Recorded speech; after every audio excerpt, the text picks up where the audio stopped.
A meeting between members of the Civil and Local Government Staff Association of Ghana, CLOGSAG, and Employment Minister over concerns of market premiums ended inconclusively Wednesday.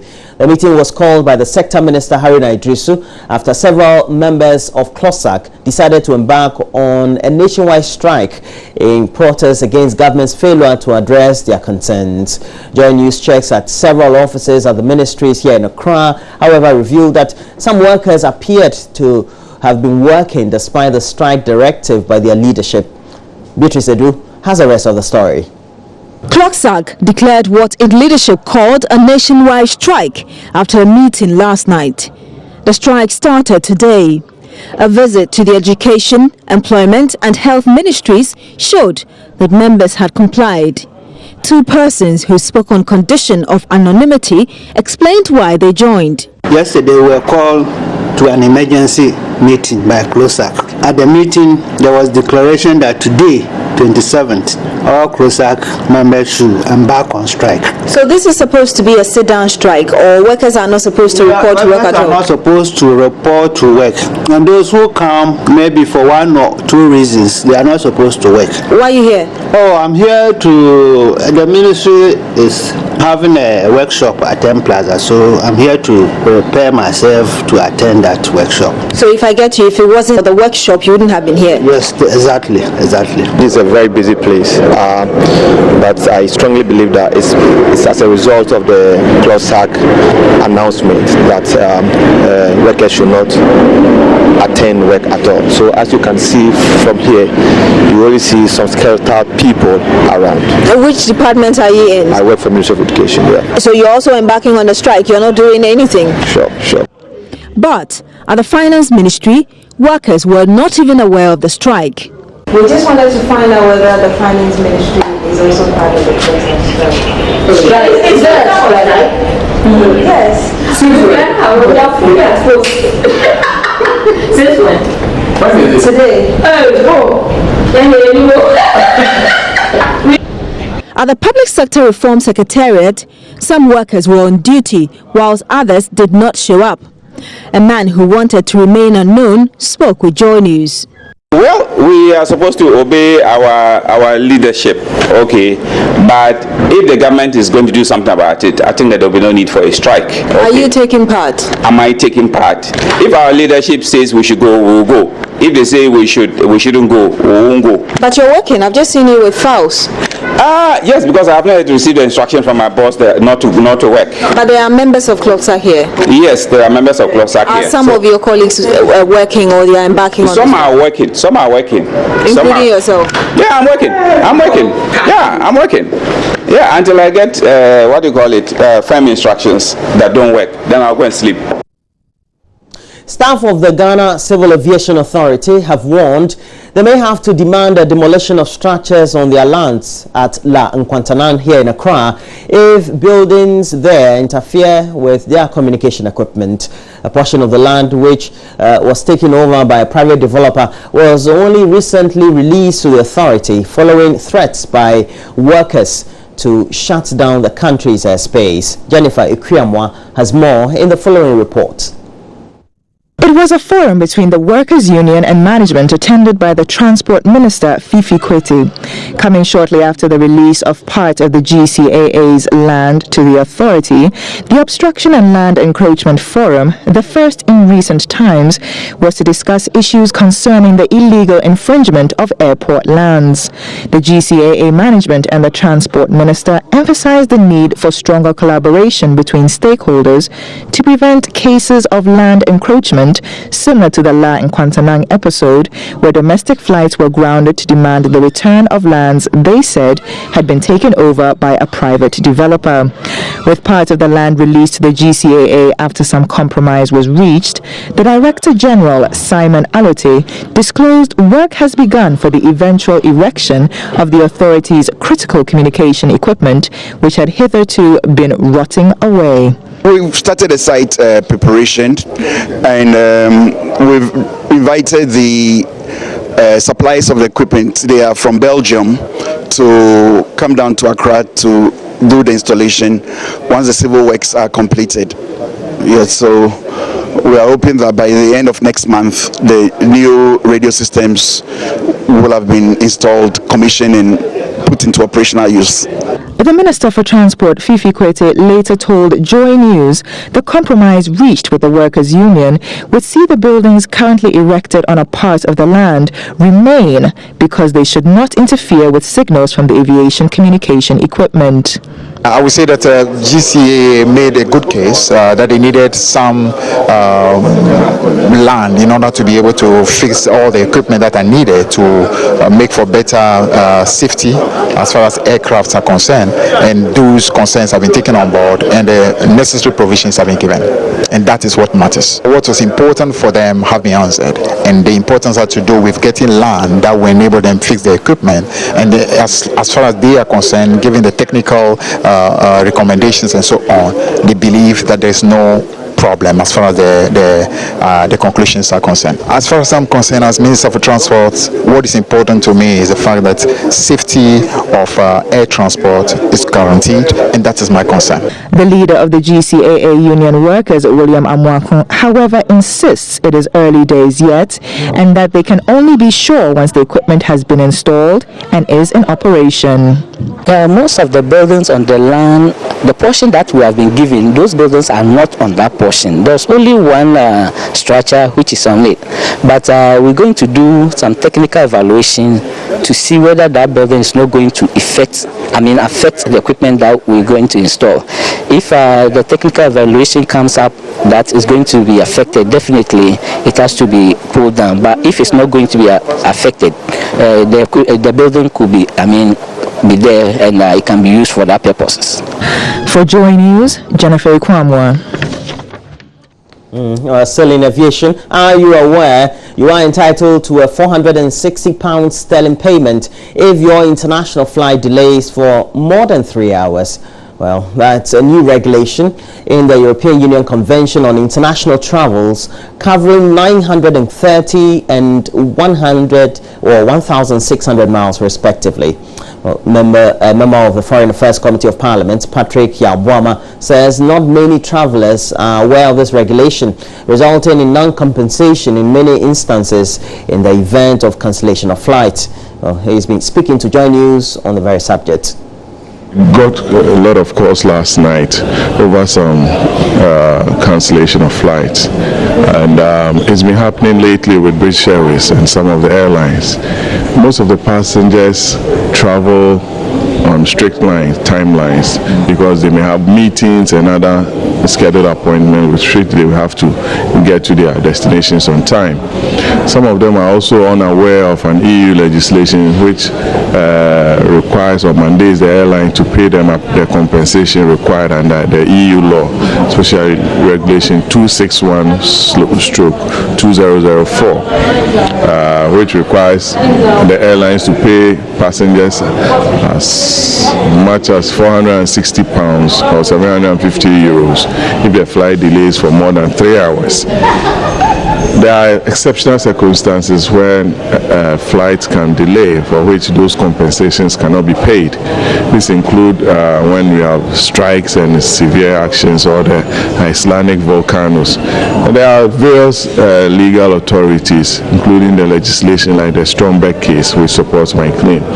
So my view is that British Airways for some time now, I've counted not less than 6 occasions where they've cancelled flights. And I believe the airline must render some apology and also ensure that they bring in the aircrafts that are worthy.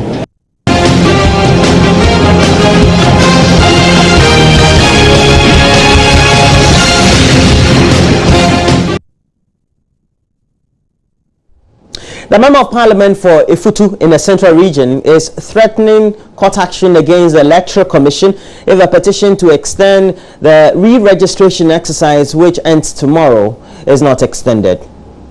Alexander Afenyo-Markins claims over 5,000 names from his constituency were deleted on the basis that they use an NHIS card to register, but logistical limitations currently on the part of the Electoral Commission since the start of the exercise have left many still very much unregistered. Addressing the media after presenting a formal petition to the Electoral Commission, Mr. Afenyo-Markin said only 1,770 people have so far been given the opportunity to register again in his constituency. Well, he fears more of them could be disenfranchised if the Electoral Commission brings the exercise to an end tomorrow. What is happening now is that the Electoral Commission has centralized the registration or the re-registration process. Everybody is supposed to report to the offices of the district office, which is a very small office. Now, the form of registration is direct registration onto the EC database. So instead of the EC registering the people and offloading the data onto their central database, they are doing it direct. And it has its own associated network challenges. They've had several delays where the network is slow. At a point they said the STL was supposed to upgrade the system, and that took about 4 to 5 hours. All these together, as at yesterday, they had registered 1,770, and it wasn't because it was only 1,770 people that had reported at the EC offices. It was because of the aforementioned reasons. One unfortunate aspect of this whole exercise, which appears so curious to us, is the fact that many people who did not use NHIS cards found their way, their names on the deleted list. It is in my interest and in the interest of the generality of the Ifutu people to have their names restored, and I'm urging them rather strongly to look with favor at this petition. There shouldn't be a situation where an affected individual may be compelled to seek the intervention of a third party. Meanwhile, in the Ashanti regional capital, Kumasi, a group of market women have decided to whip up support for the re-registration and exhibition exercise to help the Electoral Commission. It follows appeals by the Commission for voters to participate in the exercise after it revealed more than half of those who registered with NHIS cards have failed to show up to re-register. Live FM's Kwesi Deborah has more in his report. It is a very busy day under the KJTF footbridge. Two market women position themselves at strategic places and verbally call on registered voters to go check their names. They urge particularly those whose names have been deleted from the register for using NHIS cards as identification to register to go re-register. The real motive, however, goes beyond just civic responsibility. They are determined to secure every single vote as a missile to kick out the ruling government. We can't pay the bills. Business is also bad. So we are telling everybody to go check their names and register.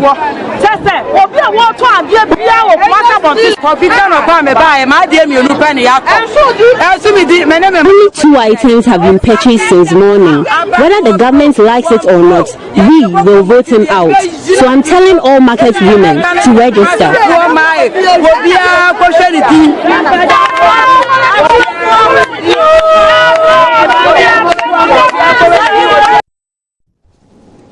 Well, in other stories, the Supreme Court has also handed 4-month prison terms to a presenter and 2 panelists of an Accra-based radio station, Munti FM.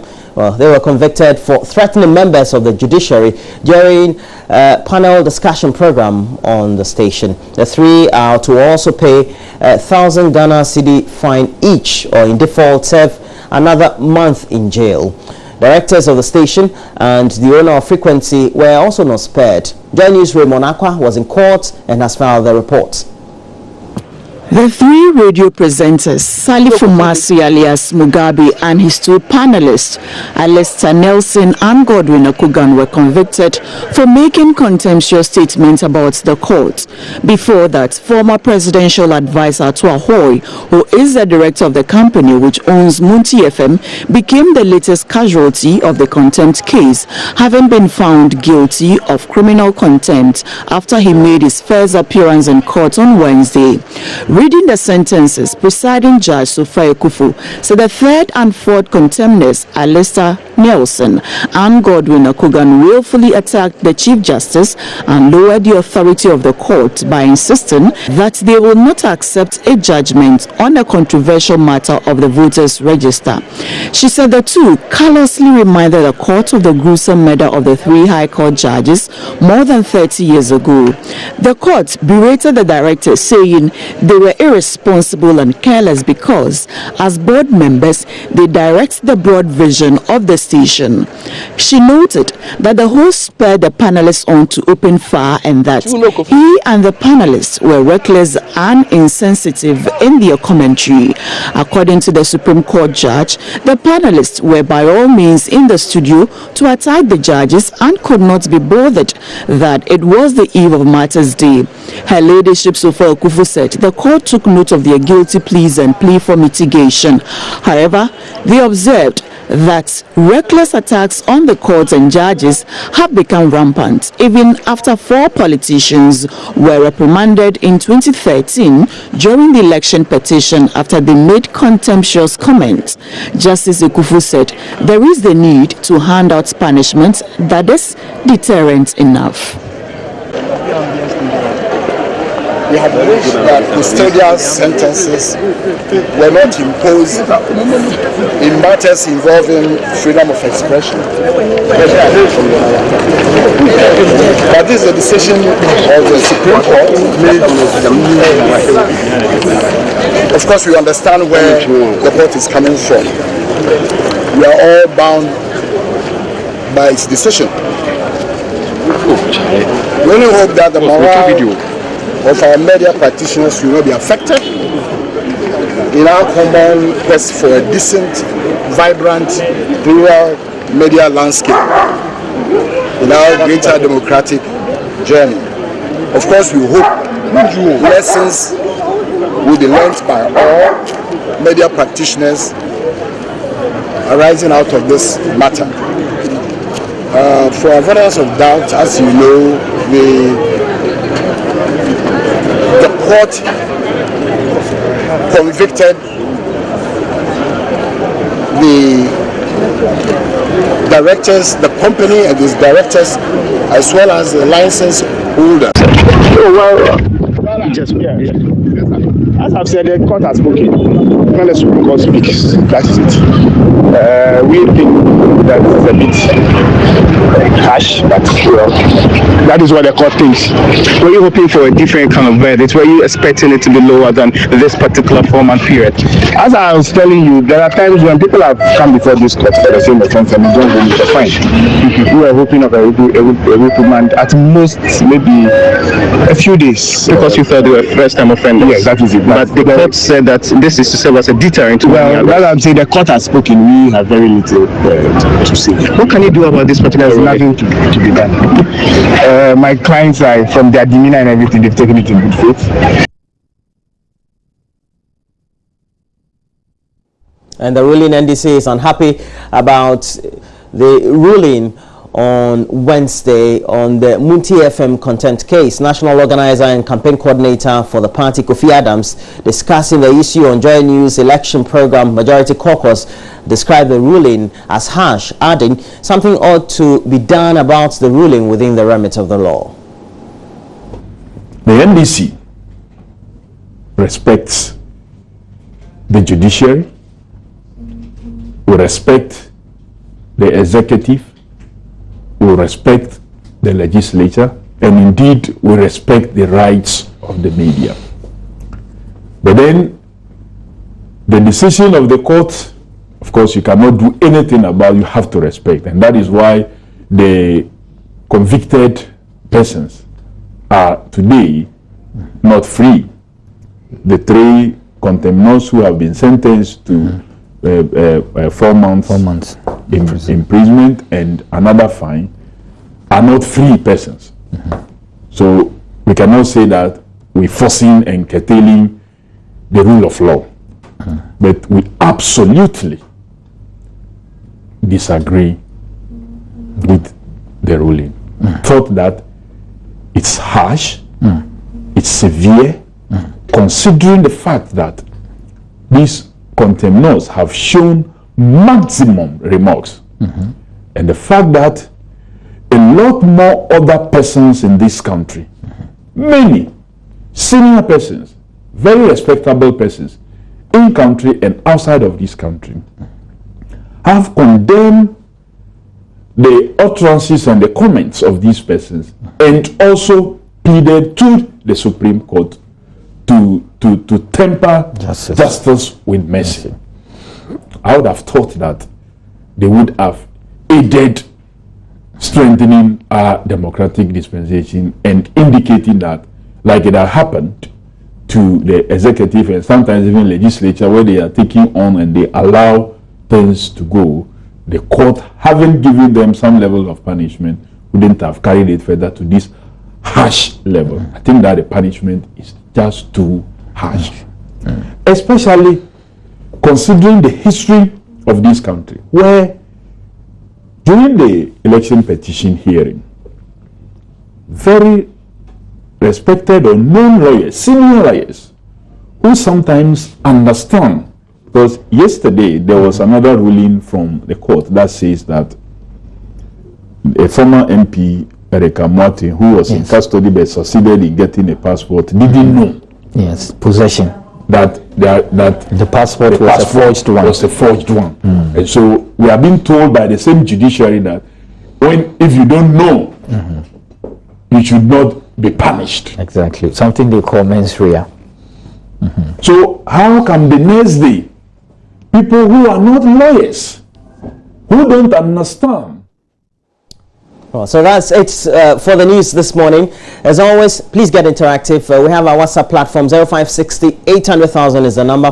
We'll have to take a break now, and when we come back, we'll look at what stories there are. We'll look at the stories on the various news portals, but also the hard copies of the newspapers we have in the studio. Do stay on.